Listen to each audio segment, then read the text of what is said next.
So I came to realization. Wait a minute. I don't need to read the Quran yet. I need to read and do research on the life of the Prophet sallallahu alaihi wasallam, because Yep. he is the person who he's the person who actually brought the Quran. Like I'm not like we know that the Quran came from Allah to Jibreel to the Prophet sallallahu alaihi wasallam, but the text that we have today, like right in the Quran, so he brought it. So if he was lying or if he was making up any stories or anything, then by default the Quran would not be true, and I'm not going to waste my time reading what the Quran has to say. Right? Astaghfirullah. So so I went and look at his life. I went and look at who was this person, who was this individual by the name of Muhammad, who was born in the 6th century in the Arabian desert. You know, his parents, he lost his parents when he was young. He was raised by his uncle, right? He was married to one of the most wealthiest women in Mecca, right? At that time, Yeah. Khadija. His family is the custodian of the Kaaba, so he had money. He had a good wife. He had name, prestige, right? Title.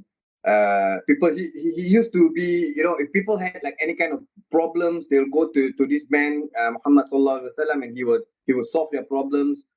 So he had what every man wanted. Right? He had what every man wanted. He had respect, he had trust, he had standards, he had people looked up to him, and people listened to him, even pre-prophethood, right? Yes. Yeah, so any man would be happy to be in that position, right? Where Yeah. you can just say something and people will follow you. So, but now for 40 years, this man was also known as Al-Amin, which means the trusted one, right? People Yep. used to leave their possessions with him. They would go wherever they wanted to go, and they'll come back, and they would find that his possession, the possessions given to him, when he gave back, 100% all are there. And how do we know this? Because later on, during his prophethood, even his own enemies, the own enemies of the prophet, agreed to once again say, "We trust him. This man is a trustable man." Then this is his own, his own enemies. Yeah. Yeah. So he had every man's dream. He had it all, right? Yeah. And when revelation came, right?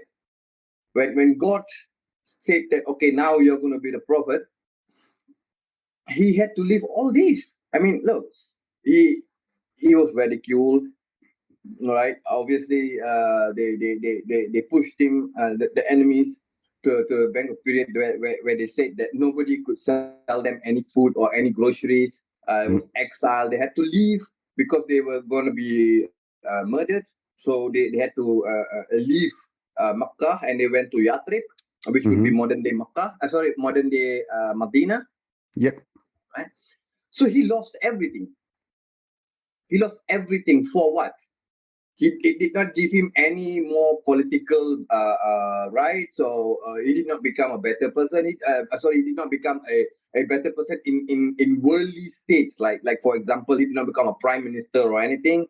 He did not become, he did not gain any money from it. He lost from it, right? So if Yep. you look at a human who's in politics, they would do things that brings gain for themselves. But this man did things that brought loss to himself. If you would see it from the just the naked eye of your lens, right? You would see that it doesn't make sense. So it can't be that this guy is he's trying to do for political reasons, trying to gain something, and because he was not gaining anything. People were trying to kill him, for God's sake. That's the worst thing, right? Yep. So, so I eliminated the idea that he was doing this to gain something, to be a political leader, or to be a king or anything like that, because reality would prove it differently. Okay, let's say, okay, this guy maybe he just made up the stories. Maybe he just made this whole thing up, this whole idea that God came to, send an angel, and the angel spoke to him, and he's getting revelation, and this, that, and the other, right? Let's Yep. test this. Let's test this claim, right? Let's test this claim. This guy, so Muhammad, at this point in my life, he was making things up, and I'm gonna go in testing his claims. Mm-hmm. Okay, he was illiterate. We know he was illiterate because everyone who knew him for a long time, right? And if he suddenly came up and say that, I can't write the Quran, by myself because I'm illiterate, the enemies would be the first one to stand up and say, no, wait a minute, we know you. We know you since you were born, since you were a baby. You're not illiterate. You can write. You can read. Right? Yep.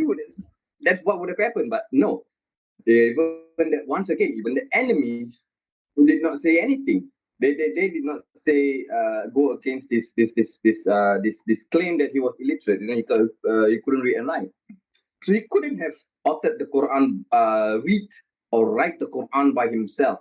When we look at the context of the Quran, it talks about the Torah, it talks about the Zabur, it talks about the Injil, and it talks about his own self. It talks about the future, the present, and the and the hereafter, and what you need to do, and it puts things into prospects, right?